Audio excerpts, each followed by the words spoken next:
Now more news from your part of the region. A man from Essex with motor neurone disease has spoken of the moment it's alleged that his wife tried to suffocate him in the family home.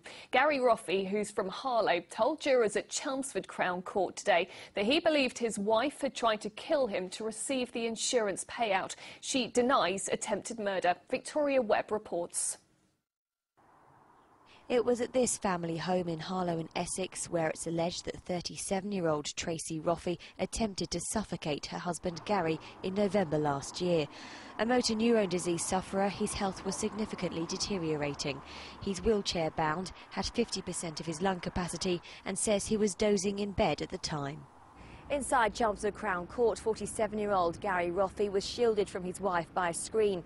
The jury heard him describe in his police interview how Tracy cried out, "I can't live like this anymore," while forcing a pillow on his face and squeezing his nose, and then placing his head in a plastic bag. He said the ordeal lasted 20 minutes, but in cross-examination he was told if it had lasted that long, he wouldn't have survived. Mr. Roffey said he came round to the sound of the doorbell when his carers arrived, who then called the paramedics. At that time, it's alleged his wife had gone shopping at Tesco's in Church Langley, and when she returned to the house with her shopping bags, he says she seemed shocked to see him alive.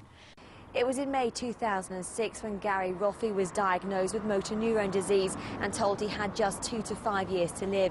He said that he and his wife talked openly about the amount of money she'd receive if he died. They believed it was at least £300,000. He said he thought his wife had tried to kill him for the money. As he said that in court, Tracy began to cry in the dock. The couple, who had been married for 15 years, have 3 children together. Tracy Roffey denies attempted murder. The case continues. Victoria Webb, Anglia News, Chelmsford Crown Court.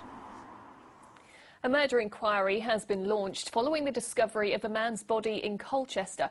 Officers were called to a flat on Charles Pell Road on Monday following concerns about the welfare of 55-year-old Graham Reeve. His flat was empty, but Mr. Reeve's body was later discovered at a different flat on the same road. A post-mortem found a stab wound to the abdomen and evidence of strangulation. 2 men aged 21 and 35 have been arrested.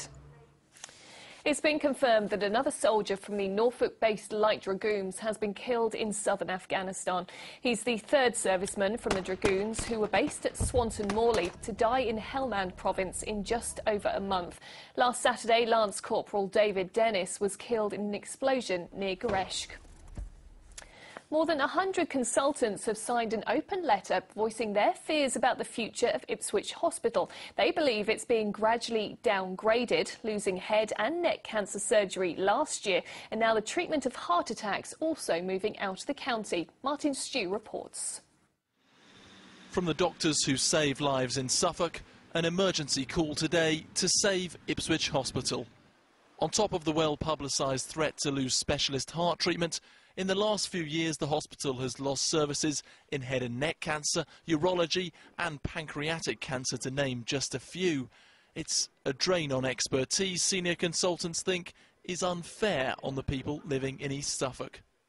There's been a feeling that although the services we provide at this hospital are of very good quality, that the decisions to centralise services away from Ipswich have not always been taken in alignment with the clinical evidence base to support our services. Things have got so bad, 105 consultants have written an open letter to the East of England Strategic Health Authority outlining their concerns that Ipswich is being overlooked. And this is a copy of that letter. It's essentially asking for 3 things. Number 1, a 10-year plan to outlay the future of Ipswich Hospital. Number 2, more transparency, so those affected by the changes will be informed. And number 3, more consultation, so the people who may be impacted will be brought into the discussions.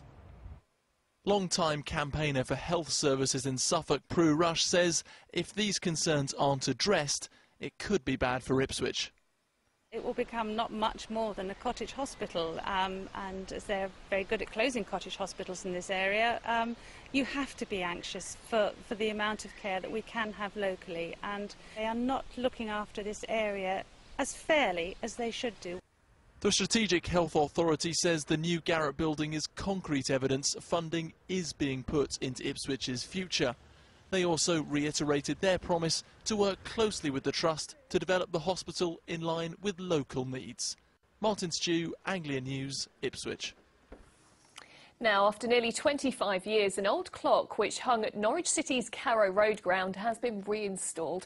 The clock was a familiar feature at Carrow Road until a devastating fire in 1984 which destroyed the main stand. The clock was salvaged by former groundsman Russell Allison and has been in the care of his family until last year. Now it's been restored by the club's historical trust. And there was another new arrival at Norwich City in the shape of a new goalkeeper. They've signed Michael Theoclitus, who's from Australian A-League champions Melbourne Victory. The 28-year-old impressed in a trial with the club in March, and he's now signed a 2-year contract.